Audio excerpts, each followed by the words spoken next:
This is Damian Macy.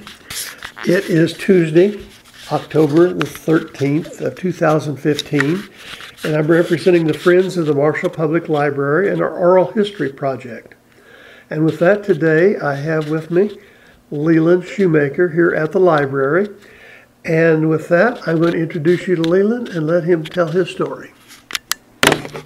Well, I was born west and north a little bit of Clarksville on a little 20-acre farm that had a 3-room house, and I spent my very early years there. I can remember my mother telling me that she liked to have a fit one time because she went out. I was sitting on the chicken coop, little cage, and playing with a snake on top of the chicken coop. I can remember that just as well as not, and why I don't know. I can't remember anything good, but anyhow, yeah. And we left there then before I got school age and moved south of Grand Turn, and lived on the Ross Stewart place there for several years. And all of us boys was born. I was born there, and the other 2 brothers was born there, but. And I started school there, but my birthday happens to fall on December the 17th. And I started the school and then got thrown out of school because I just couldn't, I wasn't right. I was 17 days wrong. And what school was that? That was a Grand Turn School. Grand Turn School. Grand Turn School. And we had, there was several kids there that we walked to school as little kids. You know, it was only a little over a half mile for me and all, but and we left there and went to Walnut Prairie, and I went to Walnut Prairie School then for I think 3 years, something to that effect anyhow. And folks, then they moved south. No, let me think. I got to back up a little bit because we moved from Walnut Prairie out on Charlie Cornwell's place, west of Melrose. Mm-hmm. And we was there several years. And I went to, at that educational department, I went to Melrose School, I went to Liberty School, I went to Ohio School, and before it was all over with, I ended up at the South Center School and all. It was just one of them things when the community was consolidating and they were changing things around and all, and we left there then and went Southwest Union, and of course then we lived on the Stokesdale place on County Line Road for I don't know, 5 or 6 years, and then Uncle Sam required that I should go to Berlin and spend some time over there. So, Leland, if I could just back up a little bit to those early days in school. I'm thinking most all of those, except the South School, were 1-room schools. Yes, definitely. Are there some memories that you have about that? Were you listening to other grades to kind of get what was going on and maybe pick up some information? No, I can't answer that truthfully, because in the process of all these nice fine years that I've lived and all, I've had 3 heart attacks and a stroke, and a lot of my memory has been wiped out. There's things I'm sure. I had a lady told me here the other day that as kids we was playing and we shoved her in a doggone cactus bed.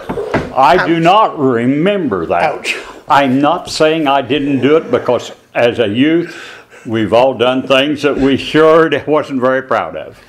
Did you, do you remember what you did, say, at recess and the games and stuff outside? No, I don't.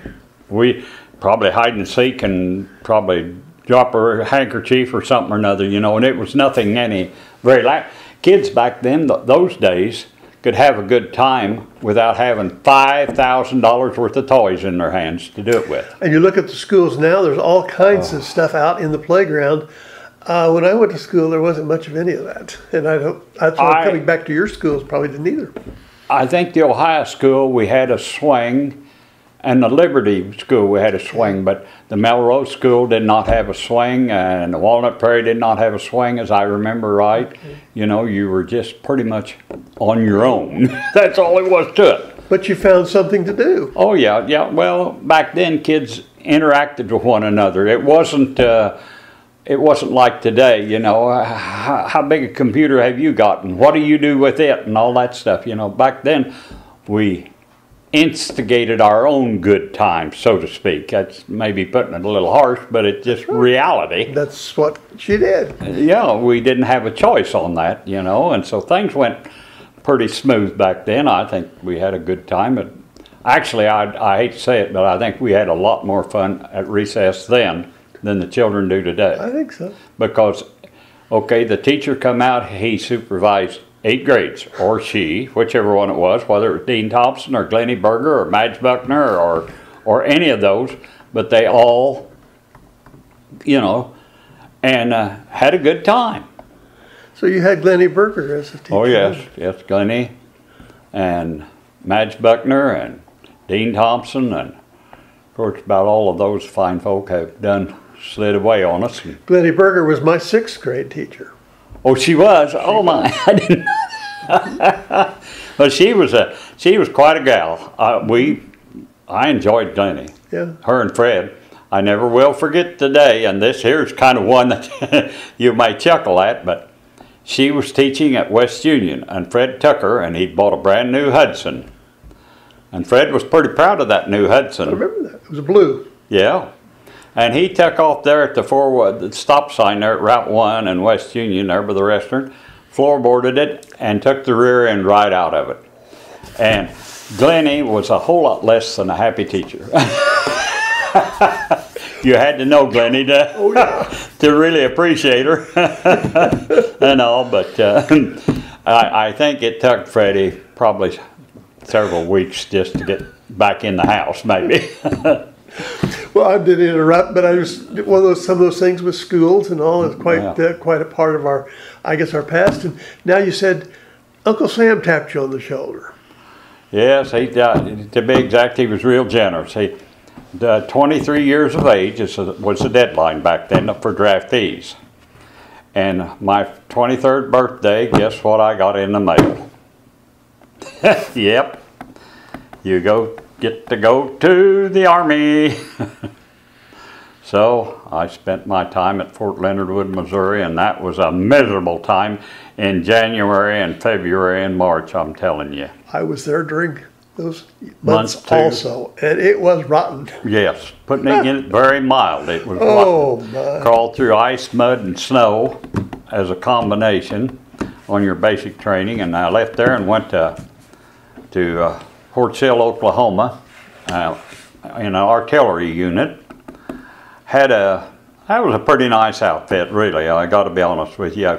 If it had all been about like that, I'd have probably spent 20 years plus in it. That was just a good outfit and all. But anyhow, at the end of your 8 weeks, of course, they ask you where you'd like to go, which you knew right off the reel that was one of them whirlwinds, farces, you know. But I told them, of course, Korea was it was beginning to wind down a little along about then, and I said, I'll go to Korea. I thought, well, the chances of surviving there would be better than going to Nam. Do you recall what year you were at Fort Leonard Wood? Well, not hard at all. 61 to 63, I went in 61, the last part of 60, and was in Fort Leonard Wood, and then I went to Fort Sill the next spring, and I was in from 61 to 63. I was a 2-year draftee. Well, I was at Fort Leonard Wood in 1962. Well, you followed me 1 year. Really? Right, same period of time anyway. Yeah, okay. Yeah. And still the old wood barracks. Oh, yes, and I don't want to forget about that coal-fired furnace, and you wake up in the middle of the night, and you couldn't see the wall because of the black smoke. And soot. Yes, it was quite an ordeal. When you got up in the morning, you could see the outline of your head on the pillow, and the rest around it was soot. Definitely. Gray soot. Yep. And in the outfit I happened to be in over there, I don't know why. I couldn't figure out why I'd see there's a lot of officers ate in mess halls, you know, at that time. And it was kind of funny in a way because I thought, well, how's come nobody ever eats in our mess hall? They always go down the street to another mess hall. And one day I got to inquiring a little bit. Inquisitive will get you in trouble a lot of times. But anyhow, I found out we had the worst cook on base. I can understand why I know why they felt that way too. He wasn't the greatest cook, but I think there were a lot we lied. We lived. We lived. I mean, he didn't short us on food, just the way it was prepared. Yeah, you got it kersplat, and you ate it, or done without. And at them days, you were just too hungry to do without, so you ate it and all. But Fort Sill was a joyful time for me. And then, of course, they asked where we wanted to go. I said, Korea, knowing full well that the odds of that would be about a 1 in a million or a little less even than that. And sure enough, I got my orders, and it was to go to Berlin, to the wall, when they were having all the fun over there in 61, 62, and they had fun after that too. I call it fun because you don't want to talk about it really. I mean, so you were in Korea or Berlin? Or Berlin. You were in Berlin. I didn't get my chance to go to Korea. I wanted to go to Korea, but instead I got to go to Berlin. It was, well, I enjoyed the looks of the barracks because when we were in the barracks, the walls were about 2 foot thick in the barracks. They were Hitler's old bunker barracks, and 3 stories high with a basement under. They were nice barracks as far as that goes. Hardwood floors, couldn't ask for any nicer barracks, you know. Although that hardwood floor required an awful lot of elbow grease to keep it polished, shining. But, you know, I made it through there all right. I was one of the real fortunate individuals.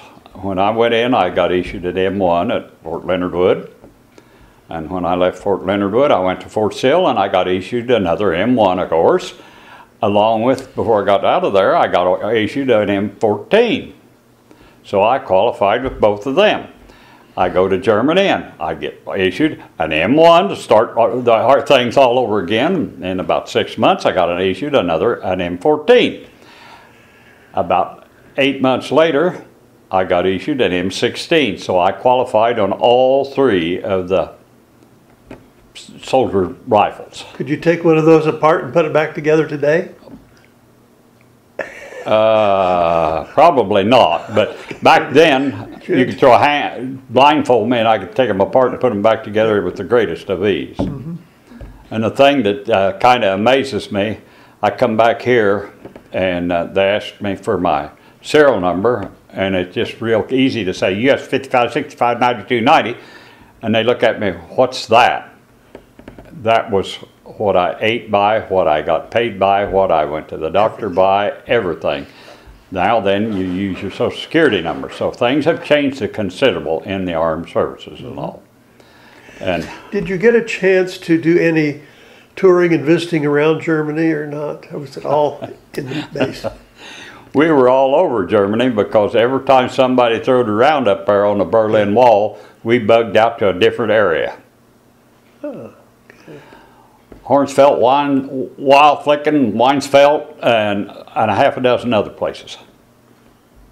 We never hit the same place twice. We bugged out because it was just that crucial at that time. Did you learn to talk or speak any German? No, and got to tell you a little short story about a poor fellow that he signed up. Took his everything, his oath and everything here for the United States, left Germany to come over here, wanted to be a citizen, became a citizen. 90 days later, he got his draft notice, and they loaded him up, and guess what? He barracks right along with me in the same building.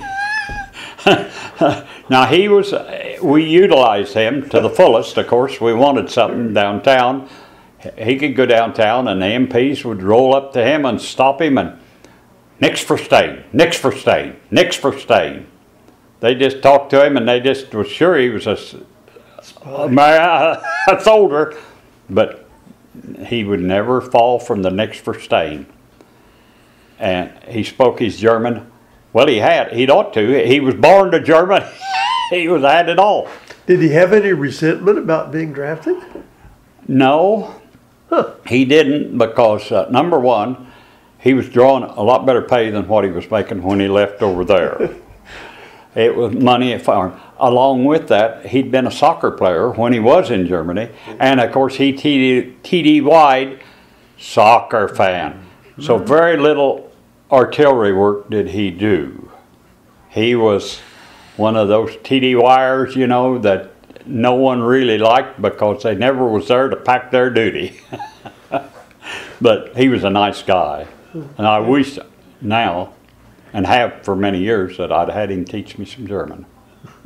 But, you know, life goes on. At that time, that was the last thing on my mind. Sure. To be right honest with you. You know, and I left there and come home, and well, in about a year and a half, I got married. And what was the young lady's name? Myrtle White. White. We've been, I guess, tied together for come February the 1st will be 52 years. Wow. Congratulations. So. Did you know her from way back, or? I met Myrtle when I come home. The job that I had was no longer available when I went in. And I worked at the filling station down here in front of the Catholic Church, and I met her coming in to buy cigarettes. And of course, I hate to say it, but I'm just anti-cigarette all the way. I don't hate to say it at all. I'm anti-cigarette or anti-smoke, period. Period. That's it.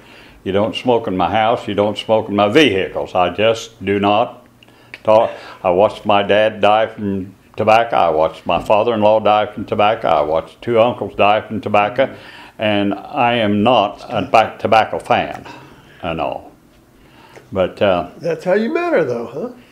That's how I met her, selling her cigarettes. And we went out on our first date and come back. And I dropped her off at home, and she said, well, will we have another date? I said, well, that kind of depends on you. And she looked at me kind of funny. Well, what's that have to do with it? I said, well, I'll date you. I can't date the cigarettes. You got a choice. If you want to go with me, I'll be more than glad to go with you. But the cigarettes have got to go. I took care of my dad when he burned his lungs up with tobacco. And I said, I just don't have any desire to be around tobacco at all. Well, that went on for a few weeks. It's a tough decision. Yeah, you know, I mean, she didn't know whether she wanted to smoke or not, or go with somebody or not. But I guess she chose to go with somebody. Now, I know there's a lot of whites down around West Union. Was that where she was No from? relation. No, okay. No relation whatsoever. Different group. And she, her mother was a Mullis. They were from out there out there, I'm trying to think of the cemetery, out there by the Pine families. Is that Green Moss? It's close to Green Moss, Okay. yes. And all her grandpa and grandma is laying a half a grave off from my grandpa and grandma in the Clarksville Cemetery. Okay. It's unusual. I took her out there one day and I said, I'll show you where grandpa and grandma was buried. And we walked, you know, and I thought she was going right along with me, you know, but come to find out, she was going right along with me because she was going to her grandpa and grandma's too. They're not head to foot, they're half a grave off. That's amazing. You know, it's just highly unusual. Leland, you mentioned the cemetery or the gas station across from the Catholic Church. As I recall, that was a DX station at one time. And do you remember who owned that? Warren Strone owns the property and still does, to the best of my knowledge. So. And Gene Siverly had it leased Yeah. I couldn't think who owned that at that time. Yeah, yeah. Warren Strom owns the property, still does, and or one of the boys. I can't swear to which one, you know, or if, but anyhow. Did I recall Dan Harper or Howard Harper delivered DX gas too? Howard had the franchise for the DX dealership here in Marshall Township, and of course his son Dan, Dan just followed in Dad's suit, you know, and that was, well, worked out great for both of them, I guess. You know, Howard age was beginning to catch up with Howard, and Dan was a young man and had a family, and things worked great, you know, for the two of them and all. When you were, say, a child, did you have some hobbies and things that interested you? Any of those carried forward? No. Okay. No, not that I know of. When you came back then and you latched onto that gal, did you work at the gas station then after you were married too? Yeah, just for a while afterwards, and then I went to working. Well, went to driving a truck. I had a couple old trucks when the farmers used, you know, to haul grain in back then. Oh, yeah. A 2-ton truck was a big old truck back then, and so, you know, farmers would use the trucks and pay me so much a bushel, you know, and they'd furnish the driver. I furnished the fuel and the truck and everything and maintenance, and that worked out pretty good for them and all. And then I got a chance to start driving a truck, and that was probably a mistake in my behalf, but a lot of miles I've bounced around, but I guess to make a long story short, it paid the bills and bought the home that we live in. And were you driving a truck for other people then also? yes, Not just yours? No, I didn't have mine. When I come back from the Army, I just drove for other people. And, you know, I was just a laborer, so to speak. Would you say it paid the bills? That was it. It paid the bills. It got my home paid for. And were those drives and those trips pretty much locally within this area, or did you go on the road some? I've been on the road some, but basically I tried to stay at home because my wife we'd been married 5 years, and she had cancer and had a mastectomy, and then went on a while after Brian was born, and then she had more problems, and they thought a partial hysterectomy would solve the problem. Wrong. They couldn't take it all. It was so bad. And so she's alive today, but she's cooked with radiation and chemo and all that stuff. But hey. Well, 52 years, that's quite a milestone. Well, yeah. We've argued a lot and agreed a lot, as any family that Sure. Most families don't make it that long anymore, because if I don't agree with you, you're out the door and I'm gone. Well, that's not. Brunel Hill married all three of us boys. Really? I knew Brunel real well. And at the present time, the last track I had, everyone that he married is still married. Wow. He really tied it right then. He used a mean knot. But Jim Hills, his son, was in my class in school. okay. Jim's dead now. Oh yeah. Yeah. Jim was quite a corker. Him and Carolyn. Yep. And she was. We used to play piano duets together sometime for recitals. Oh, didn't know that. Yep. Didn't know that. Yeah, Carolyn Fessenbeck. Yep. I remember them well. Rode to school when we went to the South Center. Our school bus back them days, kids today wouldn't know how to act, but Mr. Hickenbottom drove up with that there half-ton International pickup truck with a stock rack on it and tarp around it. And we got in the back of that truck, and he hauled us to school when we first consolidated. And those roads were not always slick and smooth either, were they? Oh, they were fantastic roads. One pothole built beside another. Were there times that bus didn't get through? You know, I don't remember him not ever making it. Gene was an extremely good driver, and a very cautious driver and all. And he made the run successful, so to speak. Do you remember there being, quote, snow days or when the school didn't? Not near as many as they are today. Not near as many as they are today. Anymore, they have a little snow or a little sleet and they call school off. And back then, we went to school. Our school year fell a lot shorter than the school years today. Simply because we didn't have a whole lot of vacation days and holidays and snow days and whatever else. And I'm not bad-mouthing the days, but let's face it, if I tear your car down, I'm using for instance, if I tear your car down and it lays there for a week and I come back and try and find the parts, where are they scattered? And that's just about the way with education too. You got to stay right with it or you're going to lose some of it. Exactly. It's. So were you married then in Martinsville? Did Brunel marry you there or was it in Marshall? Believe it or not, we was married in Mom and Dad's house down here on Frank Gunner's property. Well, I don't know who owns it now, but... Yeah, I remember him too. Oh, yeah. When you were, I guess, early thinking of Marshall and all, what are some things that you do remember about our town? Good or bad? Well, I don't know, good, bad, or kind of maybe irrelevant. We had 2 or 3 gentlemen that kind of nipped the bottle a little heavy, and the officers would make sure they got home safely and all.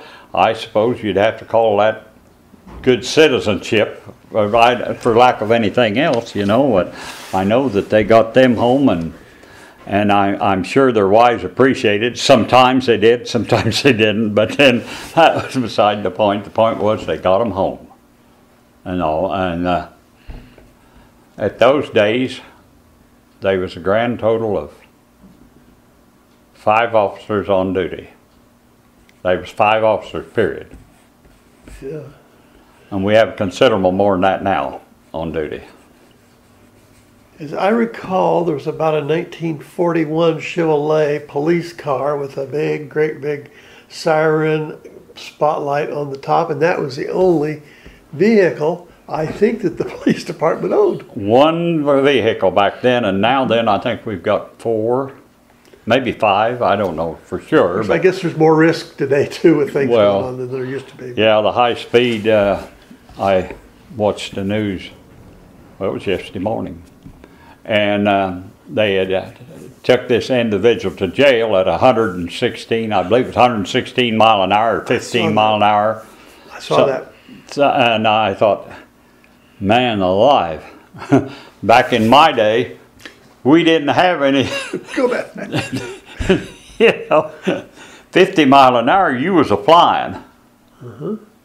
And also, things have really changed a lot. Our community has, yes, it's improved a considerable amount. We have, well, if you just back up and walk around, okay, you got an old dump of a home, and the next thing you know, why, the council gets their act together and they kind of make mention that you need to do something. And after a while, if you don't do anything, then they will help you do something and all. And our community is upgraded to considerable and all, and I appreciate that. I mean, I've lived there on the corner of 7th and Mulberry for some odd 51 years, come May. So I'm not moving too far. 51 years? So come May. So you really moved in there 1 year after we was married. Married. And I can pass on one great comment. Don't stay in one place that long, because you got a semi will not begin to haul all the stuff that's not good enough to haul off that should be. And I had an uncle that says the more more space you have, the more you tend to squirrel away. And he was right. He was right. He was right 100%. Now I'm going to fast food forward a little bit. Sure. And all. I have got some pictures that you will see, I'm sure. But I have a beard, and it's very shiny white, I'm sorry to say, but not really. But anyhow, I also have a nice red suit. And I dress up, and at Christmas time, and you'll see a picture of Mrs. Dahl, and she was 101 years old. This picture was taken down at the Harlan Hall, and it was just one beauty. I think you were there. I think so. I think you were there, come to think about it. But anyhow, bless her heart, and the thing of it was that was amazed me was at 100 she had went to the driver's license bureau and passed her driver's test. Now that's, you said Dahl. Mm-hmm. Is that Virginia Dahl? No, she passed away. Oh, Myrtle. Myrtle. Okay, yeah, oh yeah. Or Spencer, I said Dahl, I meant Spencer. Okay. Yeah. Oh yeah, she was a phenomenal person. Oh. Sharp, and I think she mowed her own yard until she was about 100. Oh yeah, Mrs. Dahl, the one that I talked about, Dean Martin and myself went down in Missouri and picked her up and brought her back out here east of town to the Dahl settlement and all. And that lady, when we went by Auburn, she said, I taught school up that road right there. And she was way up in the years. Myrtle was just a fantastic person and delight to talk to. Oh, yeah, and she could talk. It didn't matter whether you was 6 years old or you was 60 years old. She could pack a conversation with you. And I remember one time she was in town. We'd had just a light snow, I think 2 or 3 inches of snow. And I said, Myrtle, what on earth are you doing out driving on this kind of weather? She said, well, it doesn't bother me. If you need to go someplace, you go. that would be her. That would be Myrtle. That was the attitude. Yeah. So you were acting as Santa Claus. Yeah, I've done it, I don't know, 5 or 6 times. This and here is, I'll turn them so I can see who that is.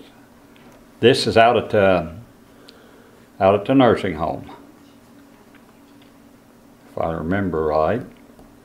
I've been out there, and I've been out to,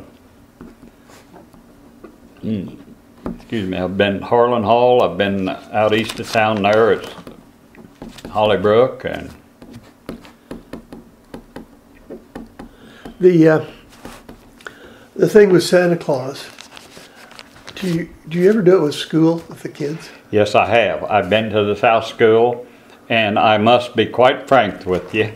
You may find this as quite a shot in the arm, but those young kids of 60 plus are a lot more fun than those young kids of 6 and 8. I think that's probably right. They appreciate somebody's attention, spending a few minutes with them.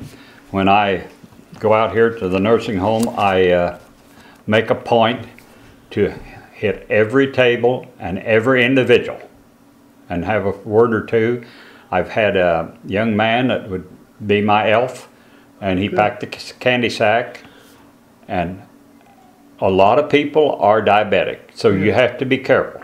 I buy the small Three Musketeer candy bars. That way you can stay within the guidelines of their diet and all, and he always gives a candy bar to every individual. He has as much fun or more than I do, because them older ladies want to hug him, and they just, well... And they do it. Yes, and they do it. Yes, they do hug him and all, and it's just... Is this some of your security system? This is my security system, yes. I've got one of them, Pixie's no longer with me. Somebody run over him, but Jinkster is still with me. And he's a scrawny little mistreated kitty of 25 pounds. I was going to say, that doesn't look underfed. Yeah, he's 25 pounds. There was 3 of them when they come there. Their mother brought them. And Buddy, he got to having sores come under his arm, and I got concerned, and of course took him right to the vet, and come to find out he had HIV. Oh, wow. There's a form of it for in animals too, as well as individuals. And of course, you know, Buddy had to, well, anyhow, won't go into that. I really liked him. He had a better disposition than the other three all put together. Okay, this cat was name? Jinx. Jinx. Is Jinx sociable? In other words, if someone comes to the house? Has gotten better the last 2 or 3 years. Because some of them are... He's pretty hesitant. Okay. Pretty hesitant. I mean, you know, he as Myrtle said, Brian, it ought to take some pictures of that rascal, because he gets up. We've got one of them old wooden platform rockers. Mm-hmm. She's got a couple cushions laying in it. He gets up there, and it's just right, and he'll lay his head on the arm, and that's where he likes to take his daily nap. And that's his chair, I'll bet. That's his chair, yeah. And he'll come by, and if you're in it, and he'll stand there and look at you and meow at you. He wants you to know that is private property. I think pets are so important.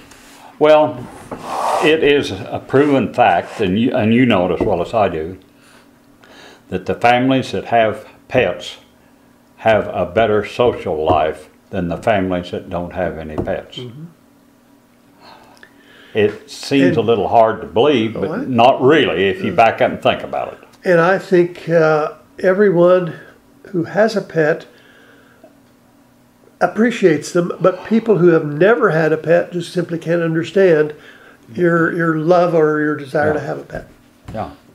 Yep. My neighbor, her dog got down and she had to have him put away, and I really think one of her kids could have died and wouldn't have affected her anymore. It really becomes an emotional tie. Yes, it does. Yes, it does. I sure didn't want to see Buddy go down, but those are beautiful, beautiful cats. They were spoiled. Oh well, but now you didn't mention you have a son. Yes, Brian is 45 years old. He's spent most of his life down at TRW. There, you can see him. He's been there 25 years, I reckon. Okay. And he's not interested. Well, I won't go into what he feels about ladies, because he's worked with women all his life, and I guess in a factory, ladies are sometimes not ladies. Yes. I just put it that way and not go any further with that situation. But he's well pleased to be at home. We do mechanic work together. We work in the garage, and to be exact, this week he's finishing up his vacation time, and he's been there long enough. He gets a fairly extensive vacation and all, and I asked him. We've got a list of cars to work on, and if he was going to go someplace, or if he's just going to work. And he never answered me, so he said, depends on the weather, and that was all he said. And now, are these cars that you own, or are someone else that has you do work for them? We work for different individuals. Okay. Yeah, we've one of the unfortunate group that pays the liability insurance that covers us if something should go wrong and all, but you can't afford not to have it, so you just work a month out of the year, pay liability insurance, and that's all you can say. I know. And you do that there in your garage at your home, don't you? Yeah. Didn't plan on getting involved in this when I retired from work, but the way it worked out. The last year I worked, I was a drug runner. I worked for Amerisource Pharmaceutical Supplies. There, we verified it's that. It's kind of good you clarified that. We verified that, but that was a job that you got up of a morning and put clean clothes on, and you went to Terre Haute and you sorted your goodies, and they had 9 routes out of Terre Haute, and you delivered pharmaceutical. Well, there was 2 of us that knew all 9 routes, so we were substitutes, but we worked as much, if not more hours than most of the full-time people because of just that. And was that pretty much just delivery in the Wabash Valley like around here? Or? On my land, no. Some days you could get, there's one route you could get a little over 500 miles on. Oh my, okay. Yeah, it was not close. It was in southern Illinois, and Vandalia, and go on north and east, and Champaign. And what year did you retire then from that? well, when I turned 62, I retired. And you can just back up and figure that out. And I'm be 78 in December, 25 years ago. I'm 77, going on 78. So Well, I am too, but in December I'll be. you hit the big 78, huh? Okay. When you were contemplating retiring, did you have planned, here's what I want to do, and I'm going to do this, I'm going to do that, or just say, I'm just going to take it easy for a while? No, I thought I had plans on maybe spending more time in the boat fishing. I really had. My neighbor had a boat, and his grandson was always taking Grandpa's boat out, and one day grandson showed up and said, I'm taking your boat fishing, and he informed me he needed to go over and talk to me because he didn't own that boat anymore. I didn't know, but he went over and told Myrtle and told her how much she wanted for it, and she wrote him a check and she'd bought it. I know. And so anyhow, I'm a proud owner of a nice little fishing boat, and plenty big enough for me. It's 15 foot long, and that's a nice little boat to fish in. And 9.9 Evinrude motor on it that hadn't been used hardly any. And so in the last 2 years it's sat in my brother's barn. Due to health reasons and some other things, I've just not done any fishing. But you hung on to it. Yes, it's not gone. So fishing isn't a major hobby, it sounds like, kind of yours. Well, in my patio, there sits a 20-gallon bowl with a lot of sailfin mollies in it. And then there's a 70-gallon bowl sitting over there, and it's got cichlids in it. And then there's a 135-gallon bowl sitting there. And yes, the patio is when that was a porch when we bought the place. I tore it off, and then I poured a floor and built an awning on it, so to speak. Well, then time come on, and we decided to close it in. And I closed it in, and the floor is, as my neighbor helped me pour that, he said, are you going to run freight trains on it? Because I had woven wire, a little woven wire, but most of it was steel rods. Ooh. And I reinforced it till there's no cracks in it, and it don't give either. And then, of course, when you got that many gallons of water sitting on something, you need it to be that way and all. And we just, well, Brian enjoys the fish. I enjoy the fish. My wife does not enjoy the fish. If I die, well, they'll go as soon as, before I get buried or cremated. I'm going to be cremated, but. So where did you do your fishing? Out at Mill Creek or Mill Lincoln Creek, Trail? Down here, and just any pond around it. Okay. You can just have a good time. Actually, when you get right down to it, you can go fishing, and you can take you a lawn chair or stool or something and sit down, or you can just sit down on the ground and lean back, and there's nobody bothering you. And if you don't put a bait on that hook, there'd be nobody bother you at all, and you can just get away from the world and enjoy yourself. The fish you caught, did you put them back, or did you take them home for dinner? I canned them. Well, I mean, you know, I like fish, and the wife likes fish, and Brian likes fish, and hey, we can them. Right in the skillet and then right in the can. I think you're involved, I know at least one major activity around town that takes you away from home too. What are some of the other things you might be involved in? I'm thinking of the Food and Clothing Bank. Yeah, I help over there quite a bit. I haven't for the last couple of months. I've had little problems, and I heat my shop with wood, so I had very good access to a lot of awful good hickory and white oak wood, and I've been taking advantage of that. I got to be right honest with you and all, but yeah, I help at the Food and Clothing Bank. I think it's a very worthwhile to be exact. I think people need to pay more attention to that. If you go over there, the sad thing is not many people will take the time to go over there. Just take them a chair and sit out there by that chain link fence there at the fairground and watch the people that come through there and see the need. The need is astronomical.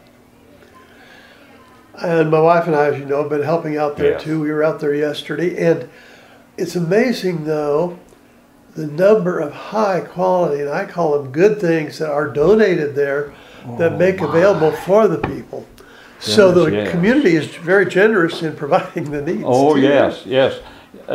A lot of people call it the quarter store. Well, I'm kind of like the lady that, well, her husband runs it, but his wife, she says, it's not a quarter store. We just sell some things for a quarter, but we got 50-cent items, and we got $1 items, and we got $5 items. It's not a quarter store, but a lot of stuff you can buy. Socks, you can buy for a dime a lot of times, pair of socks, or a quarter at the most if they're super nice socks. And shirts, quarter, just like what you and I both got on. I've bought a lot of shirts, quarter shirts. My t-shirts that I wear in the garage that I get greasy, I go out there, okay, I sort, I pick them out. Well, if they got a stain on them, we don't sell them. They go to the rag bag. And a lot of them, I'll pick them anyhow because I bring them home, wash them, and I use them. Okay, I wear them 2 or 3 times. They get stained more so. Wash them, cut them up. We use them for grease rags. You know, it's just a fantastic place, I'm telling you. It is. Really. A lot of people don't understand. And there's a few people that do take advantage of it because I have opened bags when people had slipped their garbage in them. And now they need, you know, it's a shame that they would do that, but I opened one day and I couldn't believe what run out of it. No, but I wear rubber gloves. None of the rest of them do. I think they ought to because they had things like that you'd want to cover it up with rubber. But especially on Monday, and being out there yesterday. Oh, yeah. That weekend collection, my goodness, that porch was just half full of contributions, and they were nice things. Oh, yeah. Just amazing. So it's a wonderful service to the community, and it's great that you participate in that. It's unbelievable.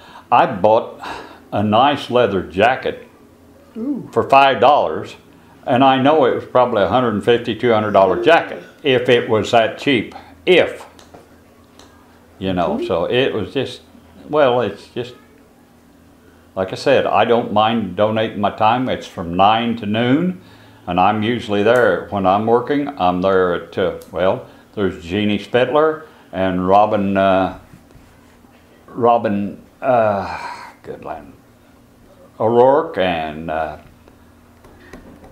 oh my, can't remember all of them. But anyhow, that's a couple of them, and Mrs. Miller. Yeah, Agnes has been there, kind of a fixture. Yeah, well, no, the other one too, Freddie Miller's wife, Brenda. Yeah. And you know, and they're just fixture-wise, you know, and I was about that away for a good time. This summer, I took some time off to secure my winter supply of wood for the garage.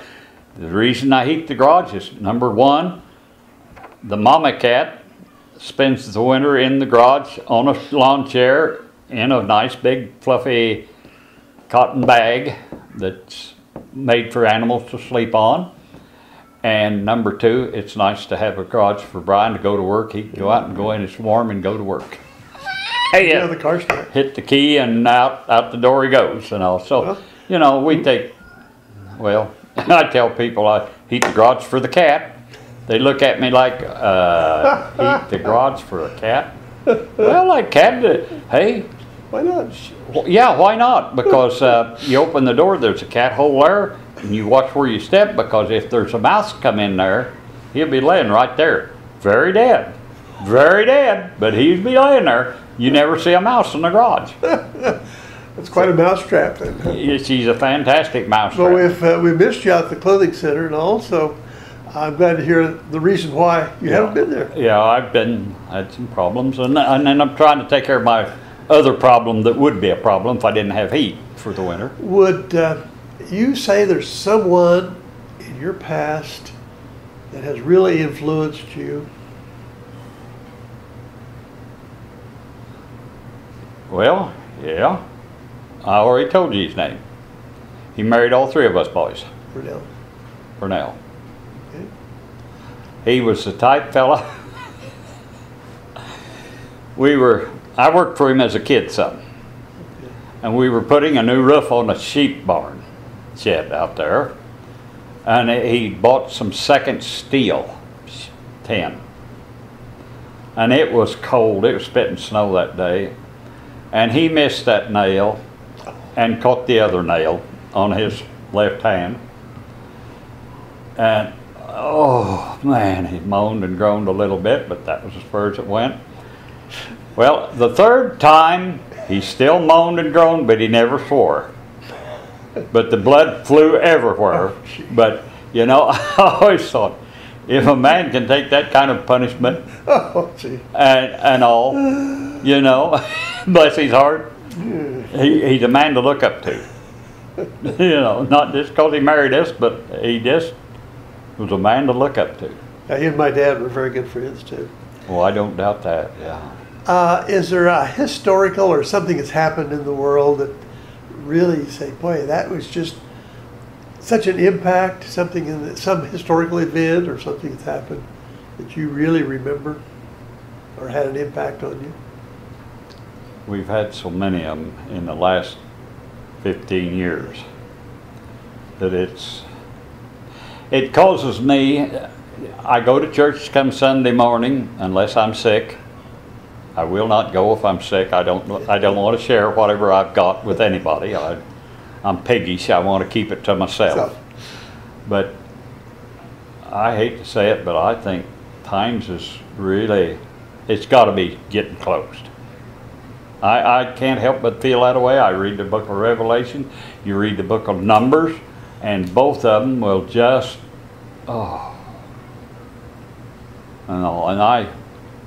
we got a Bible in out there one day. We get all kinds of stuff in, as you well know, you've been there. But we got a Bible in one day, and I looked at that Bible, and I thought, that's a brand new Bible. It can't be 6 months old, and I looked at it, and it was 11 months old. Date in it, we'd give it to the lady and all that stuff. And I said, I'm taking it home, because it had big print, and when you get to be a young kid, well, you need the big print. And so I took it home, and I sat there and looked at it, and it gave an address. So I get on the phone, directory assistance, and I find the church up there and all. And the gentleman that I talked to stated that he didn't know. They give a lot of Bibles away, so he couldn't tell me who it was and all. But in reading, I read that Bible in 9 months and all. And I tell you, it scares me. I feel terrible about the youth, the little kids today that's being born, what they're going to grow into. There's just so much turmoil in the world everywhere. And it's not just here, and it's not China, and it's not Russia, and it's not, it's just a conglomerate. It's terrible, but. What about you and computers, cell phones, all the technology illiterate. Stuff? Totally illiterate. My son, he's got one of them high-priced items that you open the door and you find that little black plug-in down there and you plug it in and you punch the VIN number in and it'll tell you what's wrong with the car, or you know, it'll tell you 5 or 6 things that could be possibly wrong with the car, and then it's for you to figure out which one of them's causing the major problem. But now, you're dealing with cars. I remember back at a time, and I saw an old 1949 Ford a while back that you raised the hood. You could have dropped a crowbar through it and it would have gone to the ground. Oh, yes. Anymore, there's such a scattering of, it's like a spaghetti factory of stuff in there. How much, I mean, that type of change is just, makes it almost impossible to work on your own car, I imagine.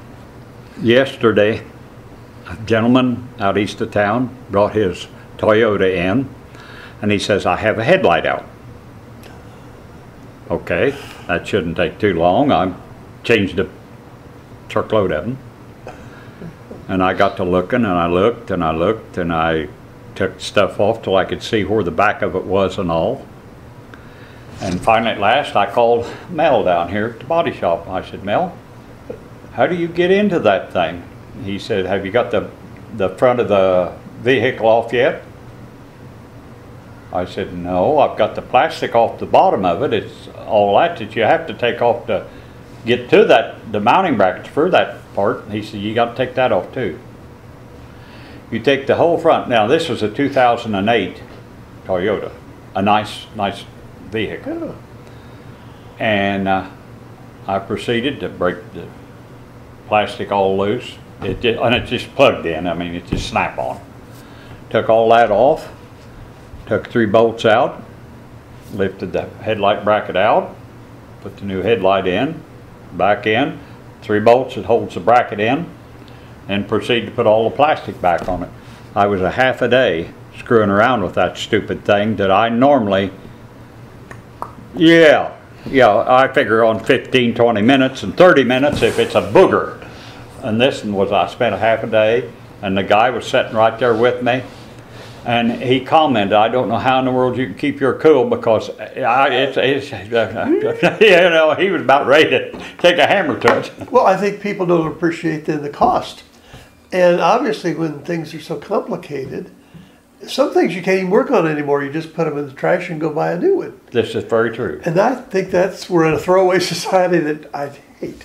Yes, that is a society that we, the American people, I'm sorry to say this, but we, the American people, have brought this on ourselves and all. And if we could get this brought to a halt and go back to original, fix it and not throw it, we'd be a lot better off. And at least maybe there's more recycling done now than what there used to be too, but that's a big plus. Yeah, this modern stuff of just throwing it away and go buying a new one, that irritates and agitates me to no end. Oh, I'm a recycler. We are too. All my plastic and all, my wife's a Coke drinker and she'd a lot of plastic bottles, but the thing that really irritated me here a while back, I had a lot of boxes of, I change oil for the ones that I work for. And they drain 2 hours. Every bottle gets drained 2 hours. You got to drain them by OSHA regulation. Okay, I drain them and I took them over there and to the Goodwill, and the guy says, we can't take them. You got to throw them away. I said, they've been drained. Well, you got to wash them.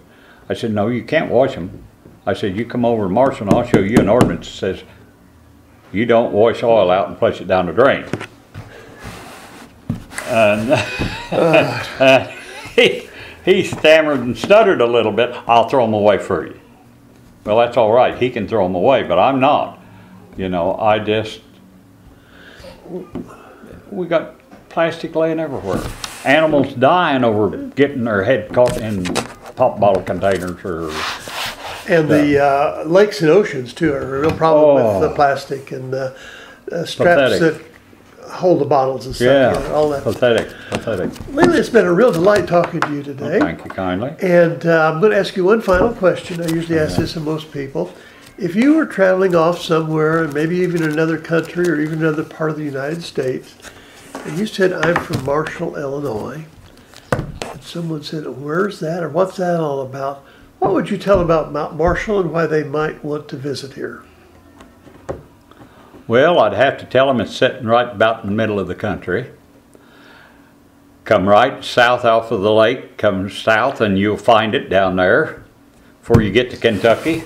And you'll find a nice clean little town that the street sweeper does get used and the trash does get picked up and the trees are, as a whole, the dead ones are taken out and you'll just find a nice clean little town.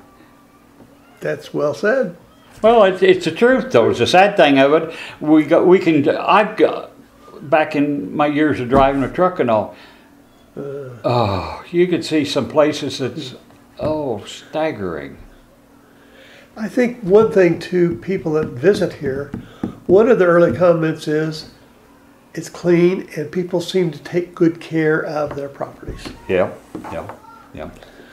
Well, I have appreciated this and I thank you so much for your time. Quite well. And this is a part of our history, and the name implies it's not so much oral history for today, but it's No. really for someone to review tomorrow.